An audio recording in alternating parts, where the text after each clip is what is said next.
Hey everybody, it's Steve from I Love Disney and Comics. It's been a couple weeks. Just been reading a lot of books and working a lot and sick for a little while, so thought I'd show you guys a comic book haul today. We'll go ahead and start it right off. I've been trying to get like the first 100 issues of this run. I think I need about 12 more of this one. No, actually, I have this whole run minus 10 books. Sorry, I was thinking that was the Defenders. So yeah, I'm missing about 10 or 11 books. This is one of them that I needed. That's Doctor Strange, number 60, his first ongoing title. All these books I read, by the way. I spent a lot of time reading lately. This is the third printing of Thor number 2. Now, this is the first full appearance of Jane Foster as Thor on the cover and in story, and it is the third print. I got that for $4 at a shop that I went to a couple weeks ago, and now I hear this thing's going up. So this next one is the Mighty Thor number 1, and you know what? I had a problem with Thor being changed to Jane Foster. I really didn't like that, to be honest, when it first happened, but I read these stories. These are really good, so I'm going to go back and try and collect this run. I didn't like it just because I grew up with, you know, Thor, the male Thor, and, you know, it kind of was just kind of like in your face. They're changing it to Jane Foster. Thor's no longer worthy. And it really irritated me, rubbed me the wrong way, but now that I've read it, it's really good and I like it. This next one is Ghost Rider number 21. Don't remember a lot about that story, but it was pretty cool. This next one was a good one. This I've been trying to collect the DC Comics Salute Bicentennials, all of them. This is the Brave and Bold number 128. This is the 19th issue in the Bicentennial Salutes. And this is Batman and Mr. Miracle and Big Barda and, oh, I can't remember the little guy's name. But yeah, it was a pretty good story. The next one I got into because I listened to Old Time Radio Station on Sirius XM Satellite, channel 148. And I don't think they play Kolchak the Night Stalker, but I got into a lot of the horror series that they do on there. And I actually found out about this show. Oh, I know what it was. It was from a issue of Spoof. So Spoof had an issue in the 70s where they made fun of Kolchak and all these other horror shows. So I started watching NBC. The free app actually has like the whole first season. I don't know if there was a second season or not, but they do have the entire first season on there. I've watched them and listened to them all, you know, while I'm sleeping and stuff. But love this series, love this type of show, love this type of horror and everything. This was a cool story. If I find more, I'll definitely get them. This is number 2 in that series. I think there were only like 4 or 5 issues. It didn't last very long. Next, this is the Savage She-Hulk number 2, and that was a good story. In this issue, Jennifer has already had a blood transfusion from Bruce. Obviously, she's turned into the Savage She-Hulk, and she has a friend that is doing her a favor, and she has just made a threat to basically a mob boss in the story. And he's like, you know, I don't know who you think you are, but you're not invincible. I'd watch my back if I were you. So as the story goes, she wasn't even thinking, and her friend went back in her car to pick something up. And what do you know? They cut the brakes, and she ran off the road and died. So anyway, it was a really good story. I had not read a lot of She-Hulk before, but really getting into this, you know, with the series coming up, I figure I might as well read what I have. And I didn't have this one, but I did have number 1 and a couple others, so I've been reading those. Next, this is The Invaders number 22. This was a good story. This is pretty much just a story giving you Toro's back history. And Toro is the Human Torch's sidekick. He's a little kid, but basically gives you like his whole backstory, his origin and everything. Pretty good story. The next one is Monsters on the Prowl number 10. And I don't have a lot of just the monster books from Marvel like this, but I did read this story. It was actually really good. I was shocked. I figured, you know, I wouldn't care too much for these old stories, but I think this actual story is written and drawn by Larry Lieber, which is Stan Lee's brother. I think that's who did the art and the story, both. But of course, they credit Stan Lee as it was his idea given to Larry. Next, I have Creatures on the Loose number 21. And this guy's name is Gulliver Jones, Warrior of Mars. This is a Steranko cover. Gorgeous cover. I mean, not a great copy, but I mean, just the artwork from Steranko is beautiful. Really cool story. But man, I would have to say this is a really close ripoff of Warrior, what is that? Edgar Rice Burroughs, I think, Warriors of Mars or whatever. And it's a good story. Just this issue that I read. It's not Steranko art on the inside. Actually, it's Gray Morrow art on the inside, which was really cool. But a good story, but like I said, I think it's a little bit of a ripoff. I don't know how some of these, you know, companies got away with stuff like that, making it so similar, but they did.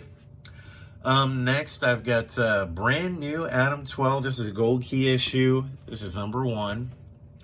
And I did read that. I remember seeing that in reruns when I was a kid in the 70s. I remember watching it, but I don't remember any of the episodes or the characters. But it was an interesting read, you know, just a fun little read.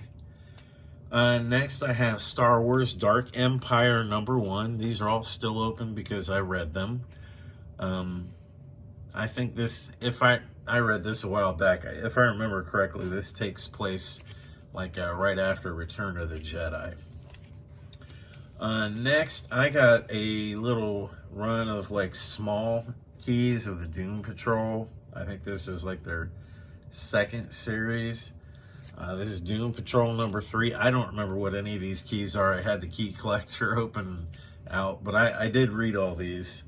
Some of these characters are interesting. Mrs. Negative is kind of a butthole. She got her powers from Mr. Negative, and he was going to die, and she just kind of didn't even care. She's like, I'm keeping this negative spirit for myself. You go ahead and die. This is Doom Patrol number 7.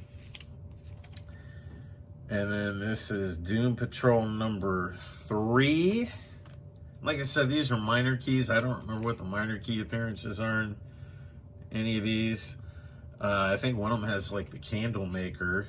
I think.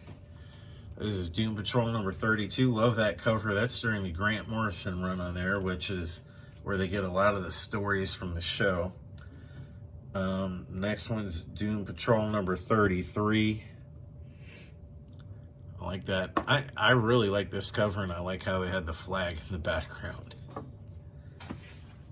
And then the last one of the Doom Patrols, this is Doom Patrol number 51.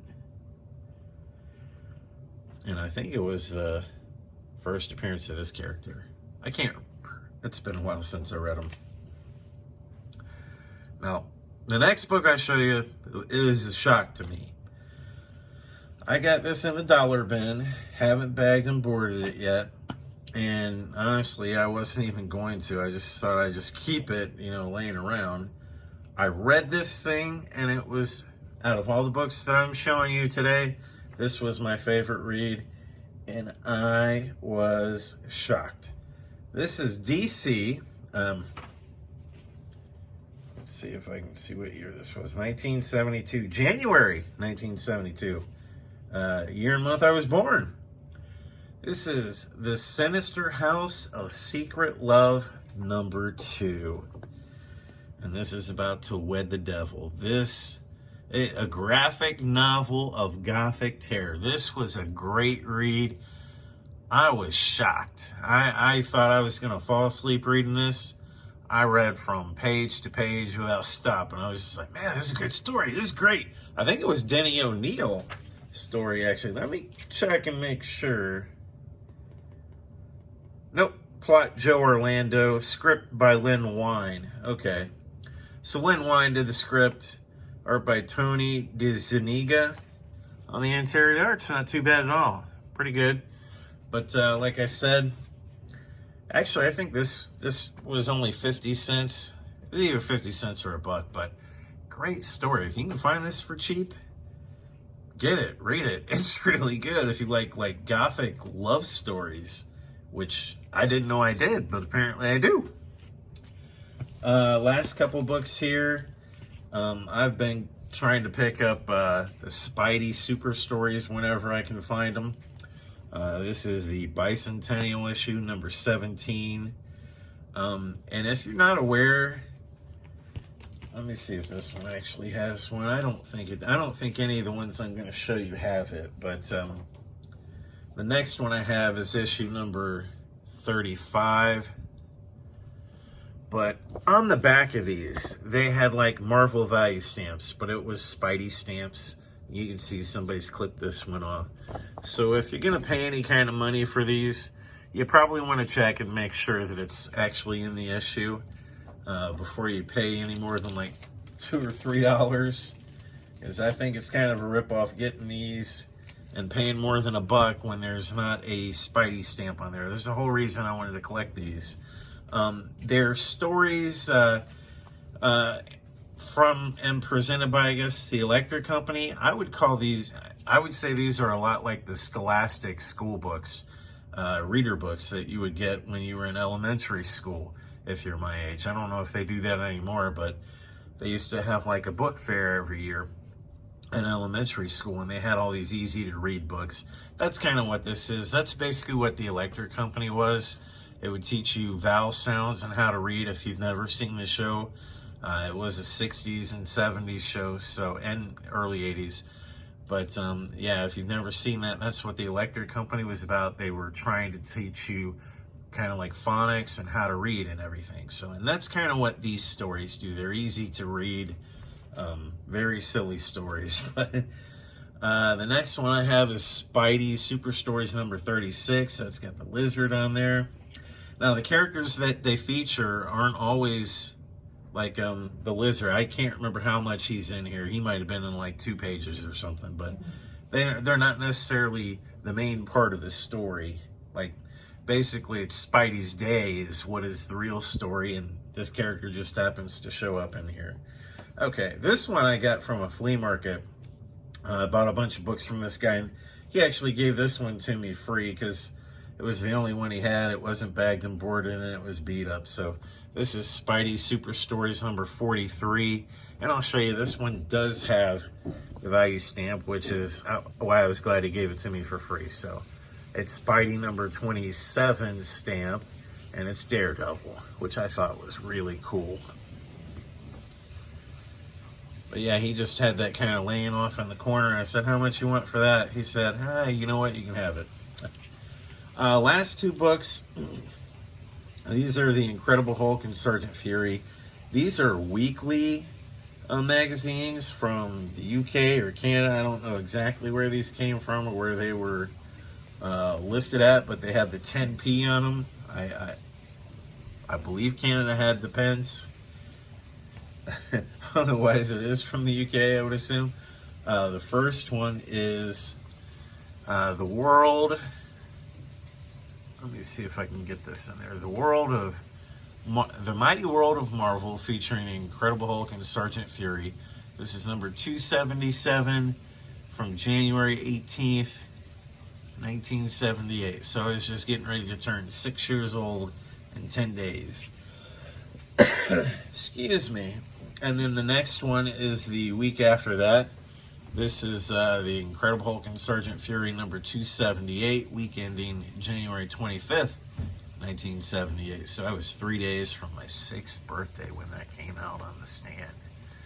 So anyway, that's all I got. Thanks for sticking around to the end, listening to my boring stories. Like I said, if you like gothic stuff at all, that's Secret of Sinister, or the Sinister House of Secret Love. What a great story that was. Can't emphasize that enough. But leave me a like, leave me a comment. Have you read any of these? Let me know. Are you interested in reading any of these? Do you have any of these? But yeah, leave me a like, leave me a comment. Let me know what you think of what I got. Thanks.